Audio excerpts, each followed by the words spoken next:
이 새로운 날을 하나님께서 주시는 게 얼마나 감사한지 모르겠습니다. 우리의 기분이 때로는 이렇게 낮아질 때도 있고, 때로는 이렇게 높아질 때도 있는데, 그래도 하룻밤 자고 일어나면 참 우리 피곤하던 그러한 몸도 이게 개운해지고 그렇지 않습니까?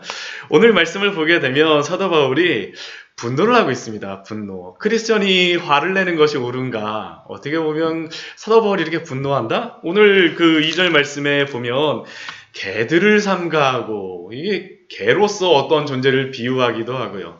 크리스천이 이렇게 분노하고 화를 내는 것이 옳은가? 그러나 오늘 말씀을 보게 되면 사도 바울이 그러한 마음에서 확 바뀌는 그러한 것들을 보게 됩니다. 왜 그럴까요? 우리 오늘 먼저 1절 말씀을 보면 사도 바울이 끝으로 나의 형제들아 주 안에서 기뻐하라 라고 권면을 하고 있습니다. 그리스도인들은 기뻐하라 라고 말씀합니다. 저도 설교 시간에 평안하라, 그 예수 그리스도 안에 있는 그 만족을 누리라 라고 평안과 만족에 대한 그런 것들을 많이 나누지만, 그러나 그냥 기뻐하는 것들, 그냥 아무 쓸데없이 기뻐하게 되면 사람들이 때로는 오해할 때가 있습니다. 그렇지 않아요? 그냥 아무 이유도 없이 항상 웃고 다니면 저 사람이 정말 정신이 있는 건가 없는 건가 그러면서 그러할 때가 있습니다. 근데 우리가 그리스도인들이 기뻐해야 되는 그러한 이유가 무엇입니까? 오늘 사도 바울이 분명히 말씀하고 있죠. 주 안에서 기뻐하라라고 이야기합니다. 우리가 기뻐할 수 있는 이유는 다른 것이 아니라 주 안에 있기 때문에, 그리스도를 발견한 자들, 주 안에 있는 자들에게는 기뻐하라라고, 기뻐해야만 되고 기뻐하라라고 명령하고 있는 것입니다. 주 안에 있기 때문에. 그냥 낙천적이거나 긍정적인 사람이어서가 아니라 그리스도 안에 있기 때문에 기뻐하고 기뻐해야 됩니다. 그런데 사도 바울이 이렇게 주 안에서 기뻐하라라고 말씀하면서 경고하는 것이 있습니다. 주 안에서 기뻐하지 않고 다른 것으로 인하여서 기뻐하고 만족하는 사람들이 있기 때문이죠. 그 뒤에 말씀에 보게 되면 너희에게 같은 말을 쓰는 것이 내게는 수고로움이었고 너희에게는 안전하니라 라고 말씀합니다. 주 안에서 기뻐하는 것들, 또 앞에서 이야기했던 복음에 관련된 그러한 부분들에 대하여서 다시 한번 말을 하고 다시 한번 너희에게 쓰는 것이 나에게는 수고로움이었고 그것이 너희에게는 너무나도 안전합니다. 왜 그렇습니까? 우리가 앞에서 보았던 것과 같이 빌립보 교회 주변에는, 또 빌립보 교회 성도들에게는 여러 가지 환난도 있었고 고난도 있었고 대적자들도 있습니다. 그 대적자들을 앞에서 우리 1장 말씀에서 우리 대적자들이라고 하셨는데, 그 대적자들을 지금 3장 말씀에서는 무엇이라고 사도 바울이 말하고 있냐면 개들을 삼가하고, 정말 이 편지에 이렇게 쓴다라는 게 정말 쉽지 않습니다. 사도가 더군다나 이렇게 쓴다라는 게. 그리고 또한 행악하는 자들을 삼가하고, 또한 상해하는 일들을 삼가하라. 우리 2절 말씀 보니까 삼가하고 삼가하고 삼가하라라고 이렇게 말씀하고 있죠. 3번씩이나 삼가하라라고 강조하면서 말씀하고 있는 이러한 사도의 그러한 권면. 무엇을 삼가하라고 이야기합니까? 개들, 개와 같은 그러한 존재입니다. 또한 누구입니까? 그 자들은 행악하는 자들입니다. 보통 이스라엘 백성들이 생각하기에 그 개는 개와 같은 존재는 다른 존재가 아니라 이방인이나 죄인을 의미하는 단어입니다. 그런데 여기서 말하는 개는 조금 약간 틀리죠. 왜 그렇습니까? 행악하는 자들만 보게 되면 죄악을 행하는 자들로서 그럴 수 있겠구나라고 생각할 수 있지만, 그 뒤에 보면 뭐라고 이야기하고 있습니까?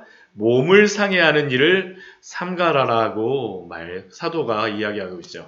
여기서 몸을 상해하는 일을 삼가라는 이 의미, 몸을 상해하는 것이 무엇이겠습니까?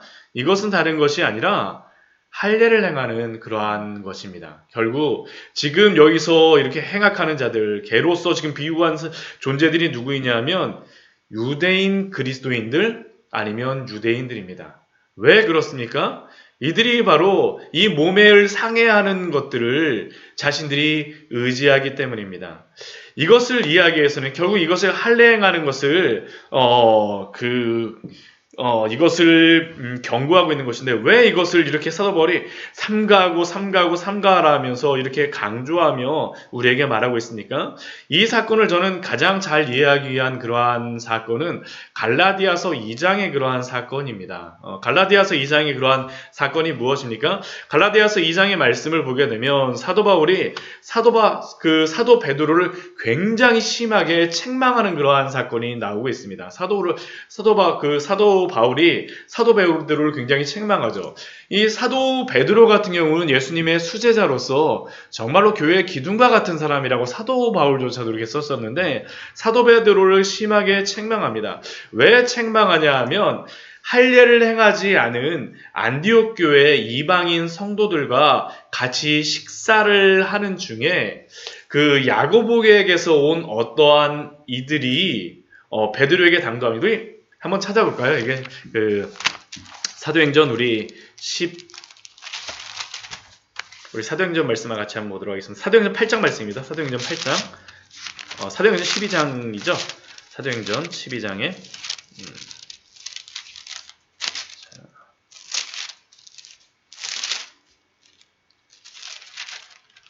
제가 잘못 갈라디아서 2장입니다. 갈라디아서 2장. 제가 착각했습니다. 네, 갈라디아서 2장. 갈라디아서 2장 말씀해 보게 되면 사도 바울이 여기에 대하여서 말하고 있죠. 네.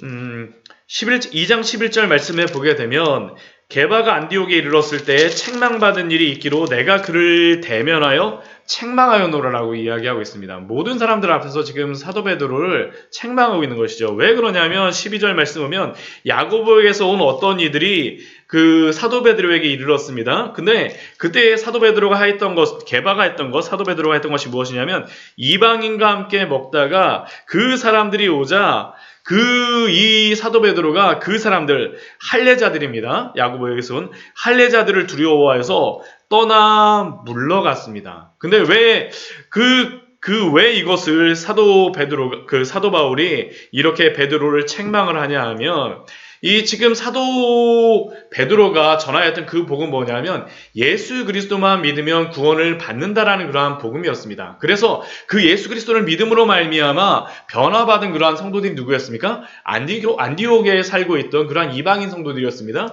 그런데 이 야고보에게서 온 그러한 사람들은 예루살렘에 있던 그러한 사람들이었는데 이 사람들이 주장하였던 것은 무엇이냐면 예수 그리스도를 믿기는 하지만 예수 그리스도와 함께 무엇을 또 행해야 된다라고 이야기하냐면 할례를 행해야 된다는 겁니다. 할례를 행하지 않으면 참된 구원이 없다라는 것이 이들의 주장이었습니다. 할례자들이라고 지금 이야기하고 있죠. 유대인 그리스도인들. 근데 이 사람들이 사도 베드로가 한참 이방인들과 같이 밥을 먹는 중 이 사람들이 온다라는 소식을 들으니까 사도 베드로가 뒤도 안 돌아보고 도망을 갑니다. 그러니까 발생하는 것이 무엇입니까? 사도 베드로가 이전에 전하였던 그 복음 자체가 무너지는 것이죠.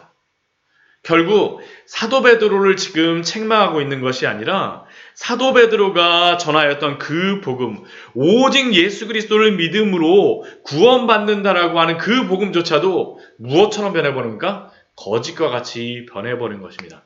그래서 사도 바울이 사도 베드로를 이렇게 책망하고 있는 것이죠.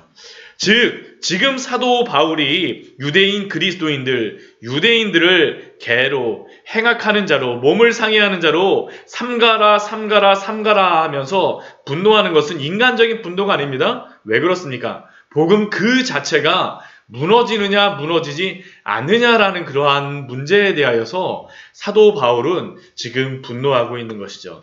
그리고 그 이후에 이어서 그러면 누가 참된 할례파이고 하나님의 백성인가라는 것에 대해서 3절 이후의 말씀에서 우리에게 알려줍니다. 누구입니까? 3절 말씀해 보게 되면 하나님의 성령으로 오늘 말씀해 보게 되면 빌립보서 3장 3절 말씀 보게 되면 하나님의 성령으로 봉사하며 라고 말씀하고 있죠. 하나님의 성령으로 봉사하며. 여기서 봉사한다라는 것은 예배한다라는 그러한 의미입니다.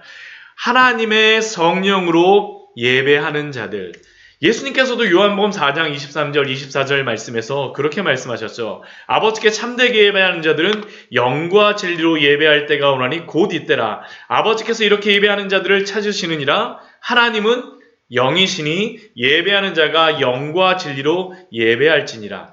참되게 예배하는 자들은 단순히 할례를 행하는 자들이 아니라 하나님의 그러한 백성, 하나님을 예배하는 그러한 백성은 할례를 행한 자들이 아니라 누구라는 겁니까? 영과 진리로 말씀을 통하여 성령으로 변화되는 자들만이 참되게 예배하는 자들이라는 겁니다. 또 어떠한 사람입니까? 그리스도 예수로 자랑하고 육체를 신뢰하지 아니하는 사람들. 즉 육체를 구원의 어떠한 수단으로 삼는 것이 아니라 그리스도 외에 그 그리스도만을 추구하는 것들. 여기서 이야기하는 육체는 다른 것이 아닙니다. 구원을 위해 그리스도 외에 추구하는 모든 것들이 그것이 바로 육체입니다. 그러나 그것이 아니라는 것이죠. 오직 그리스도 예수로 자랑하는 사람들. 이 사람들이 누구입니까? 그 사람들이 진정한 할례파라는 겁니다. 하나님의 백성, 하나님의 참되게 할례를 받은 사람들은 단순히 육체의 할례를 받은 사람이 아니라 하나님의 성령으로 예배하고 그리스도 예수로 자랑하는 사람들. 그런데 이 뒤에 4절 이후의 말씀을 보게 되면 참 재미있는 게 무엇이냐면 이 세상 누구보다도 육체파, 할례파의 대표로서 누구를 이야기하냐면 사도 바울 자신을 이야기하고 있습니다. 우리 4절 말씀 보면 그렇죠. 그렇게 이야기하고 있죠. 나도 육체를 신뢰할 만하며 사도 바울도 육체파였다는 겁니다. 육체를 자랑할 만하며 할례파였다라는 것이죠. 만일 누구든지 다른 이가 육체를 신뢰할 것이 있는 줄로 생각하면 나는 더욱 그리 아니라 나는 더욱 그렇다. 나는 훨씬 더 자랑할 것이 많다라고 이야기합니다. 그의 자랑이 무엇입니까? 이 사람들 할례파들이 와갖고 너 할례했느냐 안 했느냐 하는데 사도 바울은 훨씬 더 그랬다는 것이죠. 5절 이후의 말씀을 보게 되면 사도 바울은 어떤 사람입니까? 8일 만에 할례를 받고 우리가 창세기 말씀, 우리 수요일 말씀에도 보았었지만 8일에 할례를 받는다는 것은 엄청나게 하나님의 율법에 따랐던 사람이라는 것이죠. 다른 그러한 사람들은 유대인 그러한 그리스도인들은 유대교에 귀의한 사람들도 있고 또한 나중에 성장하여서 할례를 받은 사람들일 수 있을지 모르겠지만 사도 바울은 무엇이라는 겁니까? 나는 8일 만에 할례를 받았어. 또 그 다음 그가 자랑하는 것이 무엇입니까? 그 자신의 그러한 육체적인 자랑이 이스라엘 족속이요. 나는 참 이스라엘이고 또한 자신의 그러한 것이 무엇입니까? 베냐민 지파요. 히브리인 중에 히브리인이라. 다른 사람들과 같이 이 지파가 불분명한 출신이 아니라 자신은 이스라엘의 베냐민 지파의 확실한 히브리인 중에 히브리라는 것입니다. 지금 바울은 빌립보 교회를 비난하는 사람들에게 한번 족보 펼쳐보고 한번 보자라는 겁니다. 그는 율법으로는 그 누구보다도 정말로 참된 이스라엘, 육체적으로 참된 이스라엘이라는 것이죠. 또 어떻습니까? 율법으로는 바리새인이요. 이 사도 바울과 같은 경우는 이 시대 최고 바리새인 문파인 가말리엘 문파의 그러한 엘리트 중에 엘리트였습니다. 정말로 율법으로는 바리새인이요. 또 어떻습니까? 6절 말씀을 보게 되면 열심으로는 교회를 박해하고 율법의 의로는 흠이 없는 자라. 우리 그 사도행전 7장 말씀해 보게 되면 스데반을 박해할 때 그 옆에서 거의 진두지휘했던 사람이 누구입니까? 이 사도 바울입니다. 또한 우리 사도행전 8장 3절 말씀을 보게 되면 사도 바울이 박해하는 그런 말씀을 뭐라고 적혀 있냐면 사울이 교회를 잔멸할 새 각 집에 들어가 남녀를 끌어다가 옥에 넘기니라. 정말 무섭지 않습니까? 사도 바울이 집집마다 찾아다니면서 예수님 믿는다라고만 하면 어떻게 합니까? 문 똑똑똑 두드리고 와갖고 나와! 그러고서 막 이렇게 붙잡아가는 겁니다. 잔멸할세. 완전히 모욕해 하고 황폐케 하는 것입니다. 꺼진 불도 다시 보듯이 그렇게 행하였던 사람이 누구입니까? 사도 바울이었죠.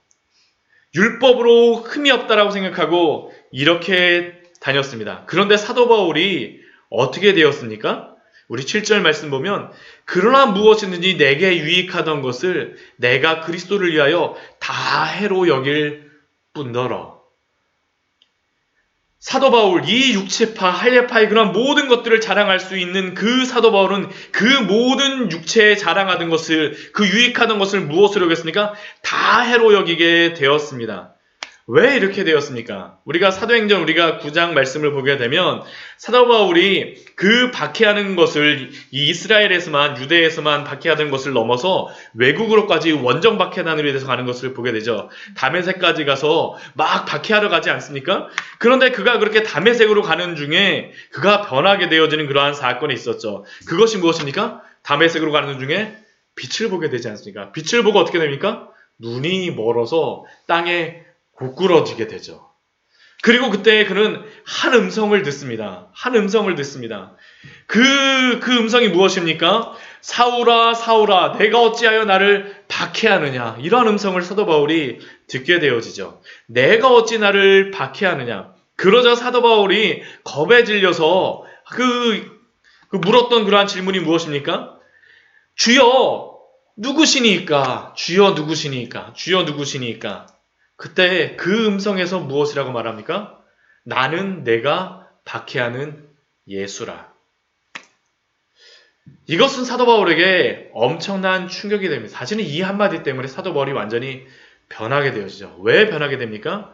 이전까지 그는 예수를 믿는다라고 하는 그러한 사람들을 보게 되면 그 사람들을 박해하러 다녔었고 그 사람들에 대해서 이단으로 여겨서 막 다녔습니다. 왜 그렇습니까? 그가 십자가에 못 박힌 그 예수는 나무에 못 박힌다라는 의미는 무엇입니까? 저주받은 사람이라는 것이죠. 저주받은 사람이라고 생각했었는데 그 예수 그리스도가 어떻습니까? 살아있다라는 겁니다. 살아있다는 겁니다. 그는 죽지 않았습니다. 지금까지 그는 예수가 부활했다라고 하는 사람들, 예수를 믿어야지만 구원받는다라고 했던 그 사람들을 또한 그리스도를 유대교의 이단으로 여기고 저주받은 사람이라고 생각했는데 그가 살아 있었습니다. 그는 죽지 아니하였습니다. 결국 이것을 통하여서 그가 발견하는 것이 무엇입니까? 내가 틀렸다라는 것이죠. 내가 틀렸습니다.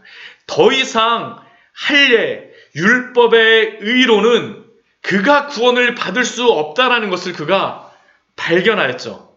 그래서 그의 결론이 무엇입니까? 바로 7절의 말씀이죠. 그 이전에 유익하던 그 모든 것이 이제는 그리스도를 발견함으로 말미암아서 그 모든 것이 무엇이 되었습니까? 해가 되었습니다. 유익한 것이 아니죠. 이제는 해입니다. 해로 여길 뿐더러. 그 이전에 그러한 모든 것을 해로 여김은 왜 그렇습니까? 내 주 예수 그리스도를 아는 지식이 가장 고상하기 때문이라. 그 어떤 것과도 비교할 수 있는 것이 이제는 아무것도 없다라는 것입니다. 그 모든 것들을 다 잃어버려도 더 이상 아깝지 않습니다. 내가 그를 위하여 모든 것을 잃어버리고 그 모든 것을 이제 무엇입니까? 해 정도가 아니죠. 배설물로 여김은. 왜 그렇습니까? 예수 그리스도가 가장 고상하고 가장 고귀하기 때문입니다. 그렇다면 사도 바울이 그 다음 행해야 될 것이 무엇입니까? 그리스도를 얻기 위해서 살아가는 것이죠. 그리스도를 얻기 위해서 살아가는 것입니다.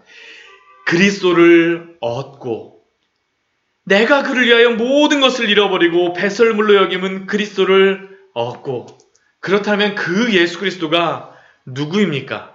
다시 한번 사도 바울은 오늘 그 뒤에 말씀에 보게 되면 9절 이후의 말씀에 보게 되면 그가 발견한 예수 그리스도가 누구인지 자신에게 이루어진 것이 무엇인지 복음의 핵심이 무엇인지를 우리에게 말씀하죠.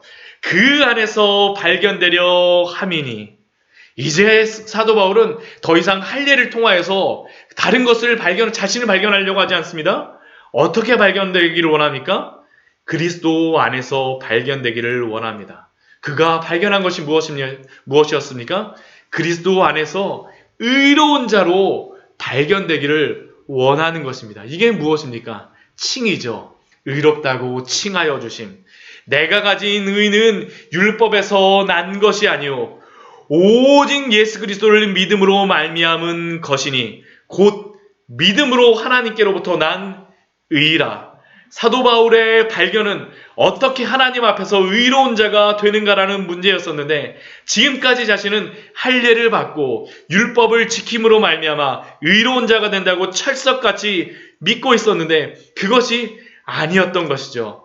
죄인인 자신은 자신의 힘으로 의롭게 될 수가 없었습니다.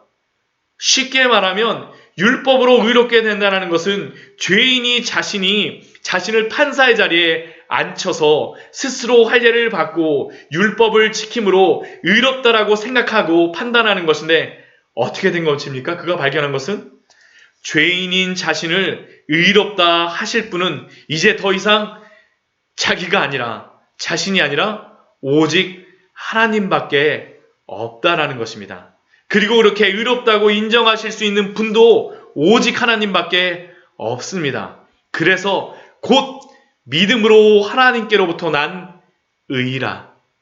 실제로 우리가 의롭게 되어진 것은 예수 그리스도가 우리의 모든 죄를 대신하심으로 말미암아, 대속하심으로, 예수 그리스도가 우리의 모든 죄값을 치르심으로 우리는 의롭게 되는 것입니다. 그리고 믿음은 예수 그리스도가 이루신 이 모든 것을 우리가 얻는 수단이죠. 즉, 우리가 예수 그리스도를 믿을 때 우리의 모든 죄가 예수 그리스도에게 넘어가고, 예수 그리스도의 그 모든 의가 우리에게 넘어옴으로 말미암아 우리는 하나님 앞에서 어떻게 된 것입니까? 의롭다 여김을 받게 된 것입니다. 이것이 바로 칭의이고, 율법으로부터 난 의가 아니라 하나님께로부터 난 의입니다. 그러면 그 이후에 이렇게 변화된 사람은 어떻게 살아가야 됩니까? 복음을 발견하게 되면 이제 사도 바울이 살아가는 방식을 10절 말씀에서 이렇게 말씀하죠. 우리 같이 한번 읽어볼까요? 내가 그리스도와 그 부활의 권능과 그 고난의 참여함을 알고자 하여 그의 죽으심을 본받아.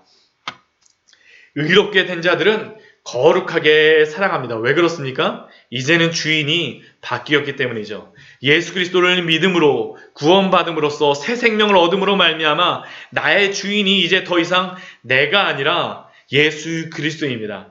그래서 그러한 자들은 거룩하게 살아갑니다.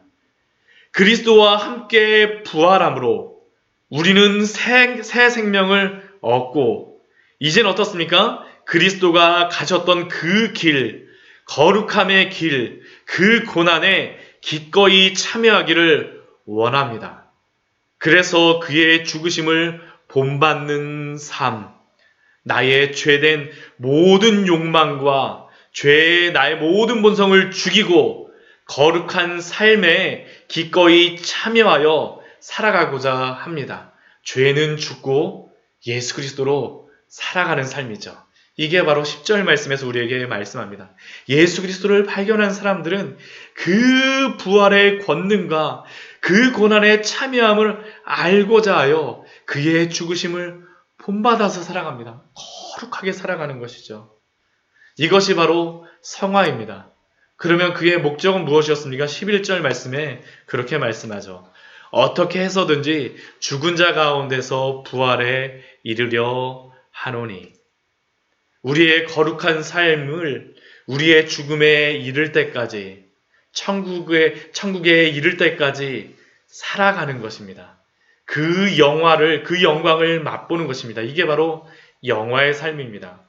어떻게 해서든지 죽은 자 가운데서 부활에 이르려 하노니, 영원한 부활의 삶, 저 천국에 이르는 삶을 우리에게 약속되어 있고, 이 땅에서는 그 삶을 살아가고 마지막에는 그 영화로운 삶을 누리게 될 것입니다. 이게 바로 예수 그리스도를 통하여서 발견한 사도 바울이 진리였었죠. 짧은 시간에 참 많은 이 복음의 핵심을 나누려고 하다 보니까 사도 바울이 오늘 말씀에서 참 많은 진리를 우리에게 알려줍니다. 그러나 우리가 이것을 알기로 합니다. 예수 그리스도를 우리가 발견하였습니까? 그렇다면 이제는 이 세상의 모든 것들을 다 배설물로 여기고 그리스도만을 가장 고귀한 것으로 알아. 예수 그리스도만을 가장 고귀함으로 여기고 예수 그리스도를 얻기 위해 살아가시는 우리 귀한 성도님들 되시기를 축원합니다. 우리는 오직 예수 그리스도를 믿음으로만 의롭게 되어집니다. 오직 예수 그리스도입니다. 그리고 그렇게 의롭게 된 자들은 그리스도의 고난에 참여하며 죽으심을 본받는 삶, 나를 죽이며 거룩하게 살아가는 그 삶을 살아갑니다. 그 거룩한 삶을 추구하십시오. 지금부터 영원한 부활의 삶, 저 천국의 삶에 이를 때까지 그리고 나를 그 소망을 갖게 하신 그 예수 그리스도 안에서 오늘도 또한 내일도 그 영원에 이를 때까지 날마다 분투하며 믿음으로 살아가신 우리 귀한 성도님들 되시기를 축원합니다. 같이 기도하도록 하겠습니다.